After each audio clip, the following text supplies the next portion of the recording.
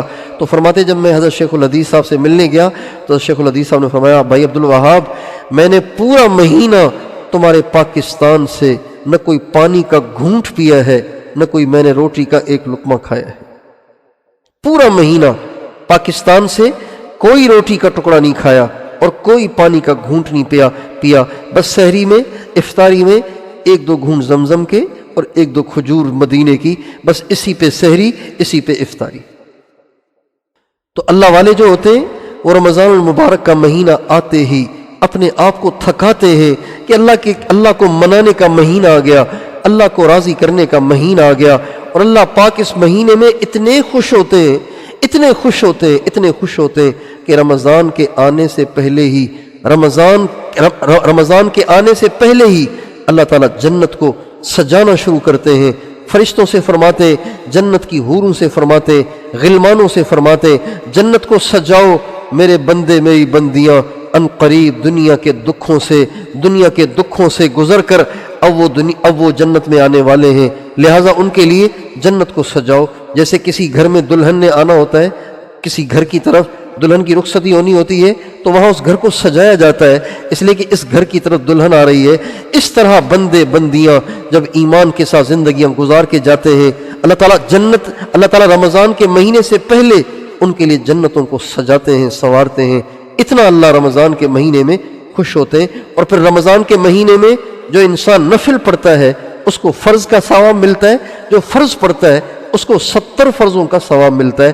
ظہر کی نماز پڑھی تو 70 دفعہ ظہر کی نماز پڑھنے کا ثواب، عصر کی نماز پڑھی 70 دفعہ عصر کی نماز پڑھنے کا ثواب۔ اتنا اللہ، ایک دفعہ سبحان اللہ آپ کہیں گی تو 70 دفعہ سبحان اللہ کہنے کا ثواب ملے گا، ایک دفعہ درود شریف پڑھیں گی تو 70 دفعہ درود شریف پڑھنے کا ثواب ملے گا۔ رمضان کے مہینے میں روزانہ اگر ہم 1000 مرتبہ درود پاک پڑھنے کا معمول بنائیں تو ہمیں 70,000 درود پڑھنے کا اجر ملے گا رمضان کے مہینے میں۔ کتنی بڑی کمائی ہے، اور انسان کتنا اللہ کو راضی کر سکتا ہے، اسی کی تو تلاش ہوتی ہے ایمان والے مردوں عورتوں کو۔ اس لیے میری بہنوں اور بیٹیوں اور ماں، رمضان کا مہینہ آ رہا ہے، اللہ کو منانے کا مہینہ آ رہا ہے، اللہ کو راضی کرنے کا مہینہ آ رہا ہے، اپنے گناہوں کو بخشوانے کا مہینہ آ رہا ہے، باقی تھوڑے دن رہ گئے ہیں۔ ابھی سے اللہ سے دعا کریں، یا اللہ اس رمضان کو ایسے گزارنے کی توفیق دے جیسے تجھے پسند ہے۔ اس کی بہت دعا مانگیں، یا اللہ یہ رمضان کا مہینہ ایسے گزارنے کی توفیق دے جیسے تجھے پسند ہے۔ ہمارے بزرگوں نے لکھا ہے کہ جس کا رمضان جیسا ہوگا اس کا سارا سال ہی ویسا ہوگا. جس کا رمضان جیسا ہوگا نا پورا سال اس کا ویسا ہوگا، پورا سال اس کا ویسا ہوگا. رمضان کا مہینہ یکسوئی کے ساتھ گزرا، اللہ کی محبت کے ساتھ گزرا، آخرت کی فکر کے ساتھ گزرا، اللہ کی محبت میں روتے دھوتے گزرا، معمولات کی پابندی کے ساتھ گزرا، ذکر تلاوت کی پابندی، نمازوں کی پابندی، زبان کی حفاظت، کانوں کی حفاظت، نگاہوں کی حفاظت کے ساتھ گزرا. تو میری بہنوں سارا سال ہمارا تقوی پرہیزگاری کے ساتھ اسی حفاظت سے گزرے گا. اور جس کی رمضان میں نظر بہک گئی سارا سال اس کی نظر بہکی رہے گی. جس کی رمضان میں زبان بے لگام ہوئی سارا سال اس کی زبان بے لگام رہے گی. اور جس سے رمضان میں گناہ ہوتے رہے سارا سال اس سے گناہ ہوتے رہیں گے. اور جس کی رمضان میں طبیعت میں انتشار رہا، نہ عمل پورا، نہ نمازیں صحیح، نہ وقت پہ نمازیں، نہ وقت پہ ذکر، نہ وقت پہ تلاوت، ہر وقت ادھر کی ٹینشن ادھر کی دنیاوی ٹینشن، تو اس کا سارا سال بھی اسی طرح دنیا کی ٹینشنوں میں گزرے گا. اس لیے ہم اپنے سارے سال کو اچھا بنانے کے لیے رمضان کو اچھا بنائیں، اور رمضان کو اچھا بنانے کے لیے ابھی سے دعائیں کرنا شروع کریں. یا اللہ رمضان کا مہینہ ہمیں ایسے گزارنے کی توفیق دے جیسے تجھے پسند ہے. میں پرسوں اپنے والد گرامی سے ملنے گیا، تو میں تو ملنے گیا تھا، مغرب کی نماز کا فرض پڑا تو والد صاحب دعائیں مانگتے رہے. میں سنت کے لیے کھڑا ہو گیا، میں سنت پڑھتا رہا، نفلیں پڑھتا رہا، والد صاحب روتے رہے مستقل. تو میں قریب جا کے میں نے کان جو لگایا تو والد صاحب رو رو کے یہ دعائیں کر رہے تھے. یا اللہ کوئی تراویح نہ چھوٹے، کوئی روزہ نہ چھوٹے، کوئی نماز نہ چھوٹے، اعتکاف نہ چھوٹے، یا اللہ تلاوت نہ چھوٹے، یا اللہ قرآن نہ چھوٹے.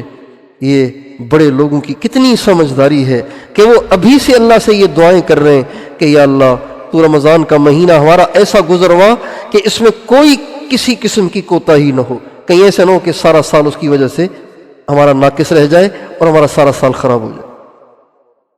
تو اس لیے آپ ساری بہنیں نیت کریں کہ انشاءاللہ ہم رمضان کا مہینہ بہتر سے بہتر گزاریں گی، اور اس رمضان کے مہینے میں تو اللہ کو راضی کر کے ہی چھوڑیں گی. اپنی ہدایت کا، اپنے اہل و عیال کی ہدایت کا، سارے عالم کے سارے انسانوں کی ہدایت کا اس رمضان میں ہمیں اللہ تعالیٰ سے فیصلہ کرانا ہے. اس رمضان میں ہمیں اللہ کو راضی کر کے چھوڑنا ہے اور گناہوں سے اپنی زندگی کو پاک کر کے چھوڑنا ہے. تقوی اور پرہیزگاری کی زندگی گزارنی ہے. اس رمضان کے مہینے کو ہمیں اللہ کی محبت والا، نبی کریم صلی اللہ علیہ وسلم کی محبت والا بنا کے گزارنا. اس میں پہلی چیز یہ کہ ہم نمازوں کا اہتمام اس طرح سے کریں کہ محلے کی مسجد میں اذان ہوتے ہی سب کام ادھورے چھوڑ کر پہلے نماز پڑھیں، تاکہ نماز کی اہمیت ظاہر ہو. اللہ دیکھے کہ میرے بندے کے دل میں، میری بندی کے دل میں میرے بلاوے کی کتنی اہمیت ہے. اذان ہو گئی ہے، کھانے پک رہے ہیں، اذان ہو رہی ہے، گپیں لگ رہی ہیں، اذان ہو گئی ہے، ابھی بھی اپنے کام کاج چل رہے ہیں، کام کاج کو چھوڑ کے آپ مصلی پہ نہ آئیں. تو اس سے یہ ثابت ہوا کہ اللہ کا بلاوا تو آیا لیکن آپ کی صحت پہ کوئی فرق نہیں پڑا، آپ کے کان پہ جوں بھی نہیں رہیں گی. لیکن اگر اذان کی آواز کان میں پڑتے ہی سب کام چھوڑ چھاڑ کے ہم مصلی پہ آ جائیں، عورتیں مصلی پہ آ جائیں، مرد گھروں میں آ جائیں، تو اللہ بھی دیکھے کہ میری بندی کے دل میں میرے بلاوے کی کتنی اہمیت ہے. یہ سارے کام میری وجہ سے چھوڑ دیتی ہے. ایک کام تو آپ نے رمضان میں یہ کرنا ہے. دوسرا کام یہ کرنا ہے کہ رمضان میں خوب قرآن پڑھنا ہے. خوب قرآن پڑھنا ہے. کتنا قرآن پڑھنا ہے؟ ہر ایک کی اپنا اپنا شوق ہے، ہر ایک کا اپنا اپنا شوق ہے. ومن مذہبی حب الدیار لأہلها وللناس فیما یعشقون مذاہب. عربی ایک شاعر کہتے ہیں ہر ایک کی اپنی پسند ہوتی ہے، ہر ایک کا اپنا اپنا معیار ہوتا ہے. ہمارے ایسے بھی بزرگ گزرے ہیں جو رمضان کے مہینے میں دن کو الگ قرآن ختم کرتے تھے، رات کو الگ قرآن ختم کرتے تھے. حضرت امام اعظم ابو حنیفہ رحمۃ اللہ علیہ رمضان کے مہینے میں، ہر رمضان کے مہینے میں 61 قرآن ختم کرتے تھے. ایک قرآن سحری سے لے کے افطاری تک، اور ایک قرآن تراویح میں پڑھتے تھے، اور ایک قرآن تراویح کے بعد سے لے کے سحری تک ختم کر لیا کرتے تھے. 30 دن کو ہو جاتے، 30 رات کو ہو جاتے اور روزانہ ایک پارہ تراویح میں پڑھتے تو ایک پارہ پورے مہینے میں تراویح میں ہو جاتا، تو 61 روزانہ 61 قرآن پاک ختم ہوتے تھے رمضان کے مہینے میں۔ اور یہ مشکل نہیں ہے، یہ مشکل نہیں ہے۔ ہم چند سالوں سے یہاں یہ ترغیب چلا رہے ہیں اپنی خانقاہ پہ کہ بھی ہمارے ساتھی کوشش کریں، ختم کریں۔ مجھے ساتھیوں نے بتایا، اللہ کا شکر ہے ہم اس کا اہتمام کرنے لگ گئے ہیں کہ ہم سحری سے قرآن پڑھنا شروع کرتے ہیں، افطاری تک اللہ تعالیٰ کے کرم سے ہمارا قرآن ختم ہو جاتا ہے۔ لاڑکانہ جانا ہوا پچھلے سے پچھلے سال، وہاں پہ عورتوں میں بیان ہوا، عورتوں کو ترغیب دی کہ آپ نے روزانہ قرآن ختم کرنا ہے۔ ماشاءاللہ وہاں میں نے اپنے بزرگوں کے یہ واقعات سنائے تو وہاں کے مردوں کے میسیجز آئے کہ ہماری عورتیں بتا رہی ہیں کہ ان کو بتائیں کہ اللہ کا فضل ہے، جب سے آپ کا بیان ہوا ہم روزانہ ایک قرآن کا ختم کر لیتی ہیں، روزانہ ایک قرآن کا ختم کر لیتی ہیں۔ تو سب سے بڑھیا بات تو یہی ہے کہ روزانہ ختم کیا جائے، اور اگر اتنی ہمت نہیں تو 15 پارے روزانہ پڑھیں، اتنی بھی ہمت نہیں تو 10 پارے پڑھیں، اتنی بھی ہمت نہیں تو 6 7 5 پڑھیں، اتنی بھی ہمت نہیں تو کم از کم 3 پارے تو ضرور پڑھیں، تاکہ ہمارے ایک رمضان میں 3 ختم تو ضرور ہو جائیں، کم از کم 3 ختم تو ضرور ہوں، اس سے کم نہ ہو، 5 ہو 10 ہو 30 ختم ہو، یہ تو سب سے بڑھیا بات، ورنہ کم از کم 3 ختم تو ہمارے رمضان کے مبارک مہینے میں ضرور ہوں۔ یہ ہو گئی 2 باتیں۔ تیسری بات یہ کہ اپنے آپ پر رمضان میں کنٹرول کرنا سیکھیں، اپنی زبان پہ کنٹرول سیکھیں، اپنی نظر پہ کنٹرول سیکھیں، اپنے اوقات کو محفوظ کرنا سیکھیں، موبائل سے بچیں، فضول استعمال سے بچیں، اپنے اوقات کو ضائع کرنے سے بچیں۔ بہت دفعہ ایسے ہوتا ہے آدمی ویسے ہی بیٹھا ہوتا ہے، ادھر دیکھ رہا ہوتا ہے، خام خواہ موبائل کھول کے میسیجز پڑھ رہا ہوتا ہے، پرانی ویڈیوز دیکھ رہا ہوتا ہے، اس کا کوئی فائدہ نہیں۔ جو رمضان کے مہینے میں ایسے کرے گا وہ سارا سال اپنی زندگی کو ایسے ہی برباد کرے گا۔ اس لیے رمضان کے مہینے میں جو لوگ ٹی وی پہ بیٹھ کے رمضان پروگرام دیکھتے ہیں، یہ اپنے ہاتھوں سے اپنے سال کو برباد کرتے ہیں، اپنے سال کو تباہ کرتے ہیں، کہ اس میں عورتیں بھی بیٹھی ہوئی ہیں، مرد بھی بیٹھے ہوئے ہیں، ساز بھی بج رہے ہیں، اور پتہ نہیں کیا اس میں برائیاں ہوتی ہیں۔ نام تو ہوتا ہے کہ جی رمضان پروگرام ہے، اور اس میں نعتیں پڑھی جا رہی ہیں، اور اس میں عورتیں بھی بیٹھی ہوئی ہیں، مرد بھی بیٹھے ہوئے ہیں، عورتیں مردوں کو دیکھ رہی ہیں، مرد عورتوں کو دیکھ رہے ہیں۔ اس لیے رمضان کو قیمتی بنانے کے لیے رمضان کے پروگرام مت دیکھیں، رمضان کو قیمتی بنانے کے لیے قرآن کو دیکھیں، قرآن پڑھیں، نمازیں پڑھیں، نفلیں پڑھیں، تسبیح پڑھیں، اللہ کے نبی پہ درود پڑھیں، رو کے دعائیں مانگیں، خوب اللہ کا ذکر کریں، مراقبہ کریں۔ یہ ہے رمضان کو قیمتی بنانے کا طریقہ۔ تو اپنے آپ پہ کنٹرول سیکھیں، نمازیں اذان سنتے ہی قرآن پاک کے زیادہ سے زیادہ ختم۔ تیسرا کام یہ کہ اپنے آپ پہ کنٹرول کریں، نظر کو نیچے رکھنے کی عادت ڈالیں، زبان کو بند رکھنے کی عادت ڈالیں۔ ہمارے ایک بزرگ فرمایا کرتے ہیں کہ جیسے ہم چھوٹوں کو بولنا سکھاتے ہیں نا، ایسے ہمیں بڑوں کو خاموش رہنا بھی سکھانا چاہیے۔ خاموش رہنا عبادت ہے۔ نبی کریم صلی اللہ علیہ وسلم کے بارے میں حدیث میں آتا ہے طویل الصمت، ہمارے نبی لمبا خاموش رہتے تھے، اتنا لمبا خاموش رہتے تھے کہ پاس والوں کو یہ آرزو ہوتی تھی حضور کچھ بولے نا، تاکہ ہمیں کچھ سننے سے فائدہ ہو، تاکہ ہم آپ کی آواز سن کے اپنے کانوں کو ٹھنڈا کریں، اپنے دلوں کو ٹھنڈا کریں۔ آپ اتنا کم بولتے تھے کہ پاس والوں کو تمنا ہوتی تھی کہ حضور کچھ تو بولے نا، اتنا آپ کم بولتے تھے۔ رمضان کے مہینے میں اپنے آپ پہ کنٹرول سیکھیں، زبان پہ کنٹرول، آنکھ پہ کنٹرول، کانوں پہ کنٹرول، اس کو جیسے زبان میں جیسے رمضان میں پیٹ پہ کنٹرول سکھایا جاتا ہے نا، پانی رکھا ہوا ہے لیکن پینا نہیں، کھانا رکھا ہوا ہے لیکن کھانا نہیں، یہ کنٹرول سکھایا جا رہا ہے۔ زبان پہ بھی کنٹرول کرنا ہے، نظر پہ بھی کنٹرول کرنا ہے، کانوں پہ بھی کنٹرول کرنا ہے، فضول باتیں نہ کرنی ہے نہ سننی ہے، فضول چیزیں نہ دیکھنی ہے نہ بولنی ہے، فضول باتیں نہیں کرنی، فضول چیزیں نہیں دیکھنی اور فضول باتیں نہیں سننی۔ اس کی ہم رمضان کے مہینے میں بھرپور کوشش کریں۔ نبی کریم صلی اللہ علیہ وسلم پر کم از کم 1000 دفعہ روزانہ درود پاک کا اہتمام کریں۔ ضروری نہیں ہے کہ آپ رمضان جو نماز کے آخر میں درود پاک پڑھا جاتا ہے، جس کو درود ابراہیمی کہتے ہیں، وہ پڑھیں تو بہت اچھا۔ مشکل لگے تو کوئی چھوٹا سا درود شریف پڑھ لیں، صلی اللہ علی سیدنا محمد و آلہ وسلم، صلی اللہ علی حبیبہ محمد و آلہ وسلم۔ اب یہ 2 چھوٹے چھوٹے درود شریف سنا دیے میں نے آپ۔ 1000 دفعہ روزانہ درود پاک کا اہتمام کریں۔ اور یہ عورتیں رمضان کے مہینے میں اپنے گھروں میں رہنے کا اپنے آپ کو عادی بنائیں۔ رمضان کے مہینے میں ادھر جا رہی ہیں، ادھر جا رہی ہیں، افطار پارٹیاں ہو رہی ہیں، یہ سب اوقات کو برباد کرنے کی باتیں ہیں۔ جس کو زندگی کی قیمت معلوم نہ ہو وہ کھاتے ہیں افطار پارٹیاں، وہ کرتے ہیں افطار پارٹیاں۔ افطار پارٹی کسی کو کرنی ہے، ہمارے گھر ہمارے لیے افطاری بھیج دے، ہم اپنے گھر میں کھائیں گے، اس کو وہی اجر ملے گا۔ اس لیے اپنے اوقات کو قیمتی بنائیں، اپنے اوقات کو رمضان میں بالکل ضائع نہ کریں، اور رمضان میں اپنے گھروں کی حدود میں رہنے کی مشق کریں۔ اللہ تعالیٰ عورتوں سے یہ نہیں چاہتے کہ وہ ماری ادھر ادھر پھریں، ادھر جائیں ادھر جائیں، بازاروں میں جا رہی ہیں، شاپنگ کرنے جا رہی ہیں، شاپنگ مالوں میں پھر رہی ہیں۔ اللہ پاک کو یہ بات عورتوں کی پسند نہیں ہے۔ صرف دین کے لیے، دین سیکھنے کے لیے، دین کی محنت کے لیے مجبوری کے درجے میں عورتوں کو اس کی گنجائش دی جاتی ہے، ورنہ عورتوں کے لیے اللہ کی منشا یہ ہے وَقَرْنَ فِي بُيُوتِكُنَّ وَلَا تَبَرَّجْنَ تَبَرُّجَ الْجَاهِلِيَّةِ الْأُولَىٰ۔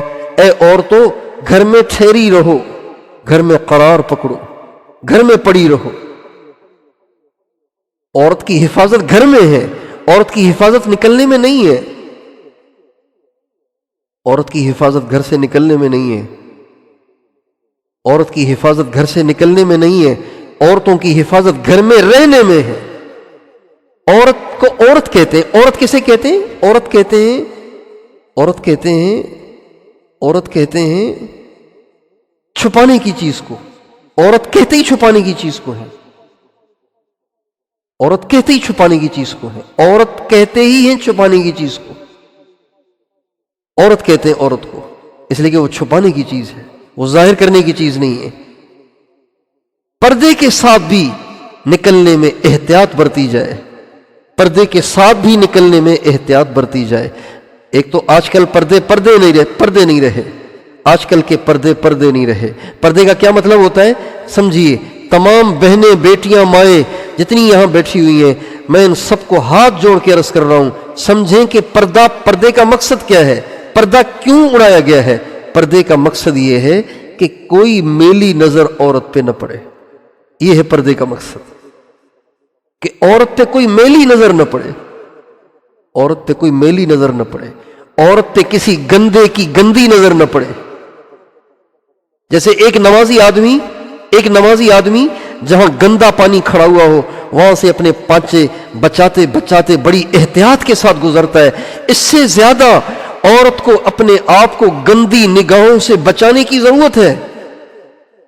لیکن ہماری بھولی بھالی سیدھی سادھی اور ہماری ناسمجھ بچیوں نے، بیٹیوں نے، ماؤں نے برقعے ہی ایسے اوڑھ لیے کہ گندے لوگوں کی گندی نگاہیں بے ساختہ اٹھ جاتی ہیں۔ برقع اوڑھا تھا اس لیے کہ کسی کی گندی نظر نہ پڑے، اور یہ برقع ہی دلوں کو کھینچنے لگ گیا، تو بتائیے برقعے کا مقصد تو حاصل ہی نہ ہوا۔ ایسے خوبصورت برقعے، ایسے تنگ برقعے، ایسے چمکدار برقعے، اور اب تو برقعے آہستہ آہستہ چھوٹے ہی ہوتے چلے جا رہے ہیں۔ سر کا برقع تو ختم ہی ہو گیا، اب صرف گاؤن پہن لیتی ہیں اور ایک چھوٹا سا کپڑا، جیسے وہ کیا نام ہے مدرسے کے بچے اپنے کندھے پہ چھوٹا سا رومال رکھ کے جاتے ہیں، ایک چھوٹا سا کپڑا دسترخوان جتنا سا چھوٹا سا کپڑا وہ اپنے سر پہ لپیٹ کے، ناک بھی کھلی ہوئی ہے، آنکھیں بھی کھلی ہوئی ہیں، بس تھوڑا سا سر لپٹا ہوا ہے، تھوڑی لپٹی ہوئی ہے، اور جا رہی ہیں بازار سے، اور اس دھوکے میں ہے کہ ہم تو پردہ دار ہیں۔ میری بہن آپ پردہ دار نہیں رہیں، آپ نے وہ پردہ نہیں اوڑھا، آپ نے وہ پردہ نہیں کیا ہوا کہ جس سے آپ غیر محرم کی گندے لوگوں کی گندی نگاہوں سے بچ سکے۔ گندے لوگوں کی گندی نگاہیں تو آپ پہ اب بھی پڑ رہی ہیں، تو پردے کا تو مقصد ہی حاصل نہ ہوا۔